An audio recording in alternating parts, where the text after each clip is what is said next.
Hello everyone, I am Tamanna from Manzil Institute and today I have come up with another video of time and work. So let's begin. Today we are going to solve these two questions. जो हमारा first question है इसे तो हम solve करना सीखेंगे LCM method से. जो सेकंड क्वेश्चन है इस क्वेश्चन को करने के लिए हमारे पास दो अप्रोचेज हैं. हम इसे एलसीएम मेथड से भी कर सकते हैं और एक अनदर अप्रोच से भी करेंगे. You can call it as a short trick. Okay, so let's begin with our first question. First question में क्या दिया हुआ है? A, B and C can complete a work separately in 24, 36 and 48 days. सबसे पहला काम क्या होता है हमारा एलसीएम मेथड में? जितने भी डेज दिए होते हैं हम उन सबका क्या ले लेते हैं? एलसीएम ले लेते हैं. तो सबसे पहले हम क्या करेंगे? ए, बी और सी के डेज क्या दिए हुए हैं हमें? 24, 36 एंड 48. अगर हम इनका एलसीएम लेंगे तो क्या आएगा? देखो 24 को तो एलसीएम में इंक्लूड करने की कोई जरूरत नहीं है क्योंकि 24, 48 इज अ मल्टीपल ऑफ 24.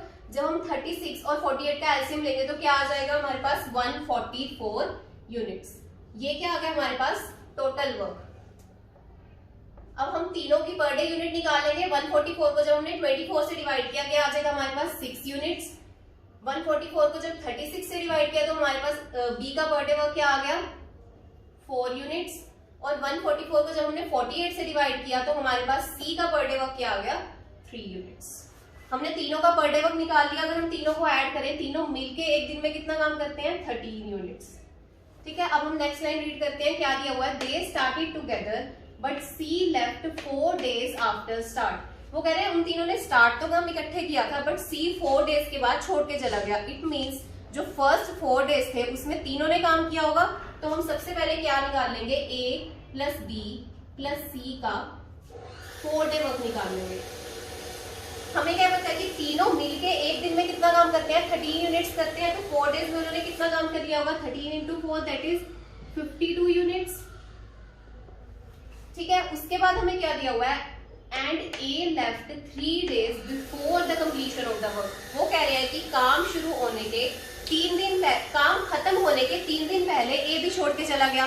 देखो सी तो पहले ही छोड़ के जा चुका है. ठीक है, और काम खत्म होने के 3 दिन पहले ए भी काम छोड़ के चला गया. मतलब जो वो लास्ट वाले 3 दिन हो गए उसमें किसने काम किया होगा? सिर्फ और सिर्फ बी ने काम किया होगा. तो यहाँ इसके बाद हम क्या निकालेंगे? बी का 3 डेज वर्क निकाल लेंगे. बी एक दिन में कितनी यूनिट करता है? 4 यूनिट. तो 3 डेज में वो कितनी यूनिट्स करेगा? 12 यूनिट्स. तो यहाँ तक हमारी टोटल यूनिट्स कितनी कंप्लीट हो गई? 64 यूनिट्स डन हो गई. बट हमारा काम कितना था? 144. 144 में से 64 काम तो हो गया. तो रिमेनिंग वर्क कितना बचा? रिमेनिंग वर्क बचा 144 माइनस 64 दैट इज 80 यूनिट्स. देखो अब ये 80 यूनिट्स किस ड्यूरेशन में हुआ होगा? अगर इस पॉइंट पे हमारा काम शुरू हुआ है उसके 4 दिन बाद सी छोड़ के चला गया. इस पॉइंट पे हमारा काम खत्म हो रहा है और उससे 3 दिन पहले कौन छोड़ के चला गया? ए छोड़ के चला गया. जो ये बीच वाली ड्यूरेशन है इसमें सी तो नहीं आएगा क्योंकि वो छोड़ के जा चुका है. बट इस ड्यूरेशन में ए भी अवेलेबल है और बी भी अवेलेबल है. यानी कि ये जो 80 यूनिट्स हैं ये इन दोनों के बीच में जो ड्यूरेशन होगी उसमें हुआ होगा ये 80 यूनिट्स काम. उस 80 यूनिट्स को करने के लिए कौन कौन अवेलेबल था? ए भी अवेलेबल था और बी भी अवेलेबल था. तो 80 यूनिट्स कौन कौन करेगा? ए प्लस बी मिलके करेंगे 80 यूनिट्स. और दोनों ए और बी मिलके एक दिन में कितना काम करते हैं? 6 प्लस 4 10 यूनिट्स पर डे करते हैं. तो इसको डिवाइड करके हमारे पास क्या आ गया? 8 डेज. ठीक है, उन्होंने हमसे पूछा है बताओ कि हमारा काम कितने दिनों में पूरा होगा. यहां तक हमने सारा काम कंप्लीट करा लिया जो कि 144 यूनिट्स थे. अब हम काउंट कर लेते हैं कि कितने डेज हुए हैं. देखो सबसे पहले काम हुआ 4 डेज, फिर हुआ 3 डेज, उसके बाद लास्ट में हुआ 8 days that is 4 plus 3 plus 8. कितने दिन में हमारा काम पूरा हो गया? 15 डेज. क्लियर है?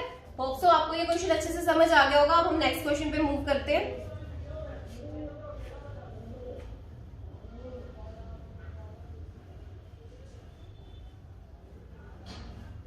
देखो जैसा कि मैंने कहा था इस क्वेश्चन को हम दो तरीकों से कर सकते हैं. एलसीएम मेथड तो बिल्कुल सिमिलर ऐसा होगा जिस मेथड से हमने ये क्वेश्चन सॉल्व किया है. और जो अगला मेथड है उससे हम विद इन 30 सेकेंड्स इस क्वेश्चन को सॉल्व कर सकते हैं. सबसे पहले हम एलसीएम मेथड देखते हैं. एलसीएम मेथड में क्या होता है? जो भी हमारे पास ए, बी और सी का वर्क दिया होता है हम उसका एलसीएम ले लेते हैं. ए, बी और सी कितने डेज में काम करते हैं? 36, 54 एंड 72. जब हम इन तीनों डिजिट्स का एलसीएम लेंगे हमारे पास टोटल वर्क कितना आ जाएगा, 216 यूनिट्स इनका एलसीएम आ जाएगा।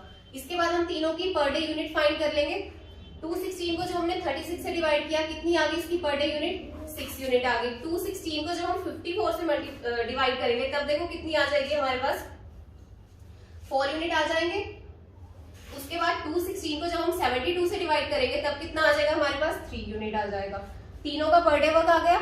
उसके बाद नेक्स्ट हमें क्या दिया हुआ है, they started the work but A left 8 days before the completion while B left 12 days before the completion। अब देखो इन दो क्वेश्चंस में क्या फर्क है, हमें पिछले क्वेश्चन में दिया हुआ था 4 days after and 3 days before, ठीक है, आफ्टर भी था और बिफोर भी था। इस क्वेश्चन में क्या है, दोनों ही जगह पे बिफोर है। A 8 days बिफोर छोड़ के गया और B 12 days बिफोर छोड़ के गया। यानी कि अगर हमारा काम इस पॉइंट पे खत्म होना था तो इससे 12 days पहले B छोड़ के चला गया और इस पॉइंट से 8 days पहले कौन छोड़ के चला गया, A छोड़ के चला गया, ठीक है। अब देखो B ने भी छोड़ा है काम, A ने भी छोड़ा है, बट इकलौता ऐसा कौन सा पर्सन है जो नहीं छोड़ के गया, C नहीं छोड़ के गया। यानी कि जो आखिरी के 8 दिन होंगे उसमें C तो होगा ना, B पहले चला गया, A 8 दिन पहले चला गया, तो आखिरी के 8 दिनों में C ने तो पक्का काम किया होगा। C एक दिन में कितना काम करता है, 3 यूनिट, तो C का 8 days का वर्क कितना आ गया, 8 into 3 दैट इज 24 यूनिट्स। अच्छा, और इस यहां से हम क्या निकाल सकते हैं, देखो 12 B के छोड़ के जाने के और A के छोड़ जाने में कितने दिनों का फर्क है, 12 - 8 4 days का, ठीक है। अब देखो B तो 12 दिन पहले छोड़ गया, उसको छोड़ दो। उसके बाद यहाँ पे जो ये 4 days होंगे, इन 4 days में कौन कौन बचा होगा काम करने के लिए, C तो होगा ही होगा, उसके साथ A भी होगा। क्यों, क्योंकि A तो 8 दिन पहले छोड़ के गया था, तो ये जो 4 days का फर्क है इन दोनों के बीच में, यहाँ पे कौन काम कर रहा होगा, C और A काम कर रहे होंगे।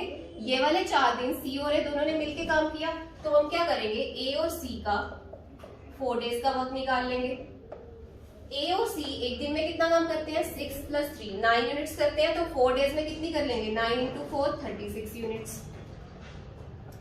तो ये जो हमें डेटा दिया होता है ना, इससे हम इतना ही एक्सट्रैक्ट कर सकते थे, हमने वो सारी यूनिट्स निकाल ली। हम टोटल करके देख लेते हैं कितनी यूनिट्स आ गई, यहाँ पे 60 यूनिट्स रन हो गई, बट हमने करनी कितनी थी, 216 यूनिट्स। तो इसके बाद नेक्स्ट स्टेप हमारा क्या होता है, रिमेनिंग यूनिट्स निकालना।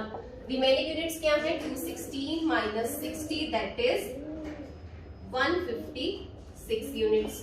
ये इतना काम हमारा बच गया। ये काम किस ड्यूरेशन में हुआ होगा, जब B भी नहीं छोड़ के गया था, A भी नहीं छोड़ के गया था, जो स्टार्टिंग में उन तीनों ने मिलकर काम शुरू किया था ना, तब ये 156 यूनिट हुई थी। यानी कि ये 156 यूनिट्स A + B + C तीनों ने मिलके करी होंगी, ठीक है। A + B + C तीनों की कंबाइंड यूनिट कितनी है, 6 + 4 + 3 दैट इज 13 यूनिट्स।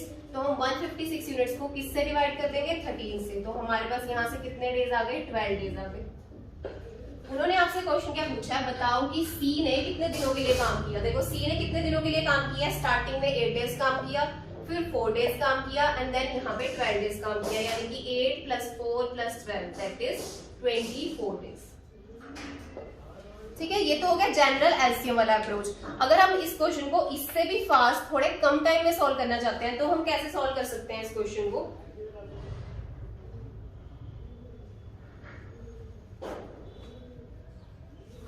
देखो इस क्वेश्चन को करने की ट्रिक क्या है, हम क्या देखेंगे कि कौन कौन सा पर्सन कितने कितने दिनों की छुट्टी पे गया। अब देखो सबसे पहला काम क्या है, हमने एलसीएम तो लेना ही है, सबकी पर डे यूनिट निकाल ली। हमें दिया हुआ है कि A 8 दिन पहले काम छोड़ के चला गया, मतलब A कितने दिनों की छुट्टी पे गया, 8 दिनों की छुट्टी पे गया और एक दिन में कितनी यूनिट करता है, 6 यूनिट करता है। तो हम क्या करेंगे, 8 × 6 कितना बन गया, 48 प्लस। अब हम देखेंगे कि B कितने दिनों की छुट्टी लेके गया है, 12 दिनों की, और एक दिन में B कितनी यूनिट करता है, 4 यूनिट करता है। यानी कि B ने 12 × 4 कितना काम कर लिया, 48 यूनिट्स। अब बारी आती है C की। देखो C ने तो पूरा स्टार्टिंग से लेके एंड तक काम किया है, उसने कोई छुट्टी नहीं ली, यानी कि उसने पूरा 216 यूनिट्स करा है।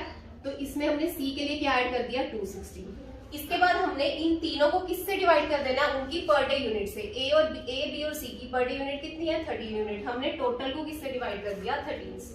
अब इन तीनों को ऐड कर लो, क्या आ जाएगा, 312/13। जब हम इसको कट करेंगे हमारे पास कितना आ जाएगा, 24 डेज।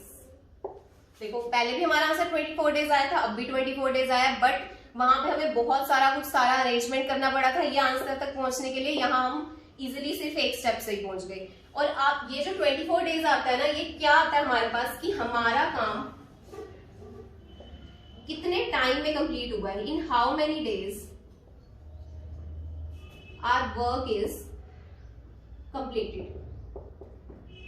इस ट्रिक से आपके पास जो आंसर आता है ये क्या आता है कि in how many days our work is completed. But हमारे पास क्वेश्चन क्या पूछा गया है कि सी ने कितने दिन काम किया। अब देखो हमारा काम जितने भी दिनों में पूरा हुआ हो, सी ने तो सी ही एक ऐसा बंदा है जो छोड़ के नहीं गया था काम, यानी कि स्टार्टिंग से लेके एंड तक सी ने सारा काम किया था।